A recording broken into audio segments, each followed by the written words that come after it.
नमस्कार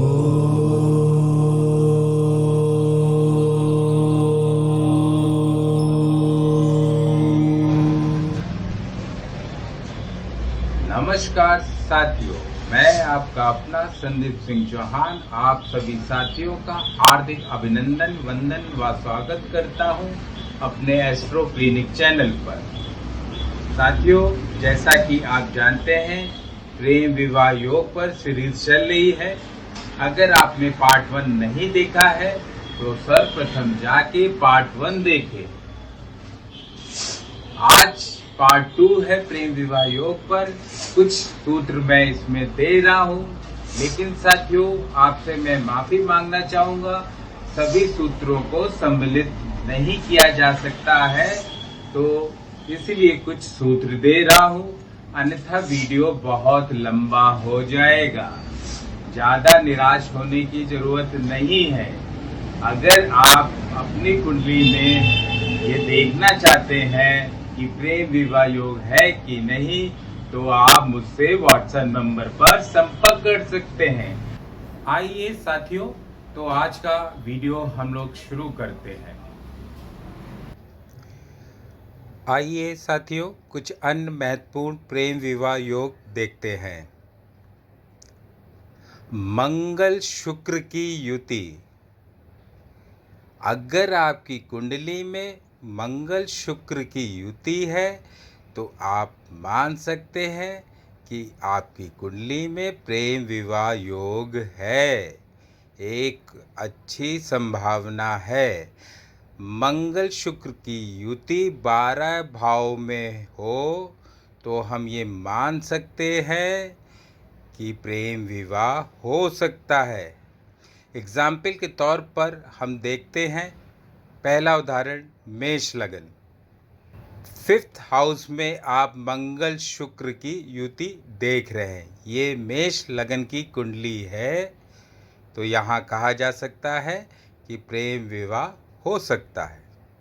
एग्जाम्पल 2 में देखते हैं, मंगल शुक्र की युति लगन में है। ये तुला लगन की कुंडली है, तो यहाँ पर भी हम कह सकते हैं प्रेम विवाह हो सकता है। आइए मित्रों, एग्जाम्पल 3 के माध्यम से समझते हैं। धनु लगन की कुंडली है, 3rd हाउस में मंगल शुक्र की युति यहाँ दिख रही है, तो हम यहाँ भी कह सकते हैं कि प्रेम विवाह हो सकता है। आइए मित्रों, एक और प्रेम विवाह योग देखते हैं। 5th हाउस का लॉर्ड तथा 7th हाउस का लॉर्ड की दृष्टि अगर 9th हाउस के लॉर्ड पर है, तो हम ये कह सकते हैं कि आपकी कुंडली में प्रेम विवाह योग है। क्योंकि प्रेम विवाह करने के लिए भाग्य का होना अति आवश्यक है। भाग्य के बिना प्रेम विवाह होना आसान नहीं है।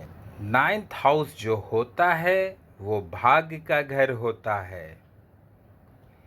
आइए मित्रों, इसको कन्या लगन के कुंडली से हम लोग समझने का प्रयास करते हैं। आप देख सकते हैं 5th हाउस का लॉर्ड जो कि शनि है, वो 10th हाउस में बैठा हुआ है। इसी प्रकार से हम देख सकते हैं 7th हाउस का लॉर्ड 6th हाउस में बैठा है गुरु।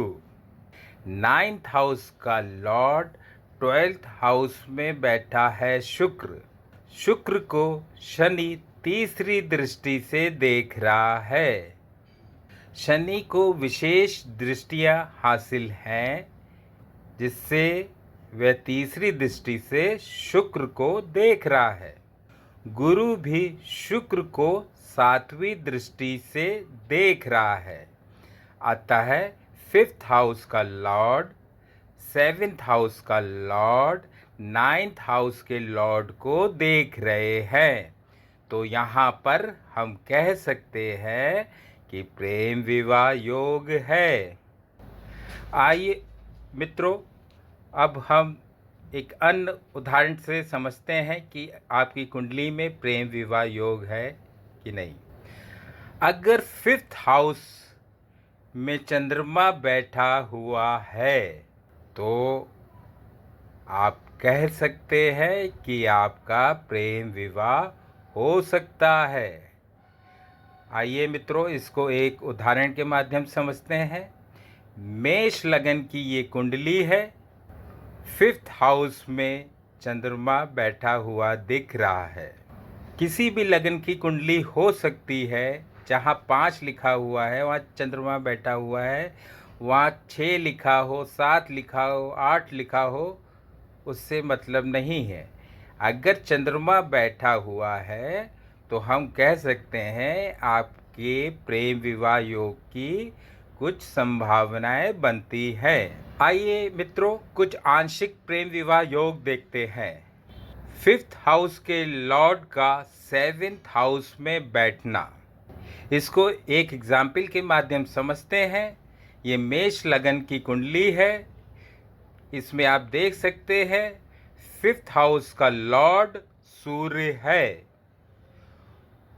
जो कि 7th हाउस में जाके बैठ गया है। अतः हम कह सकते हैं यहाँ पर आंशिक प्रेम विवाह योग है। इसी प्रकार से एक दूसरी कंडीशन बनती है 7th हाउस के लॉर्ड का 5th हाउस में बैठना। इसको हम एक उदाहरण के माध्यम समझते हैं। वृषभ लगन की कुंडली है, 7th हाउस का लॉर्ड मंगल है, जो कि 5th हाउस में जाके बैठ गया है।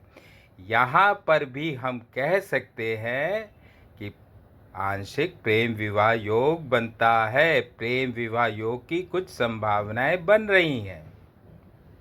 आइए मित्रों, एक और आंशिक प्रेम विवाह योग देखते हैं। अगर आपकी कुंडली में 7th हाउस का लॉर्ड 11th हाउस में बैठकर 5th हाउस को देखता है तो हम ये कह सकते हैं कि आपकी कुंडली में आंशिक प्रेम विवाह योग है। प्रेम विवाह योग की संभावना है। इसको एक हम उदाहरण से समझने का प्रयास करते हैं। धनु लगन की कुंडली है। मित्रों, यहाँ आप देख रहे हैं 7th हाउस का लॉर्ड बुध है, जो कि 11th हाउस में जाकर बैठा है और अपनी 7वीं दृष्टि से 5th हाउस को देख रहा है। अतः हम कह सकते हैं कि आपकी कुंडली में प्रेम विवाह योग बन रहा है।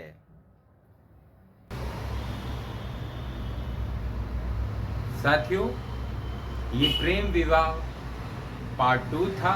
जल्द ही प्रेम विवाह पार्ट 3 आएगा, जिसमें कुछ कुंडलियों का अध्ययन किया जाएगा। इसी के साथ मैं ये कहना चाहता हूँ कि विवाह आप करें, प्रेम विवाह करें, अरेंज मैरिज करें, लेकिन बिना माता पिता के आशीर्वाद के ना करें, क्योंकि माता पिता के आशीर्वाद से ही कोई विवाह सफल हो सकता है। विवाह करने से पूर्व अपनी कुंडलियों का मिलान करें। अगर कोई दोष हो तो उसका निवारण करते हुए शादी करें। इन्हीं शब्दों के साथ मैं आपसे विदा लेता हूँ। नमस्कार साथियों।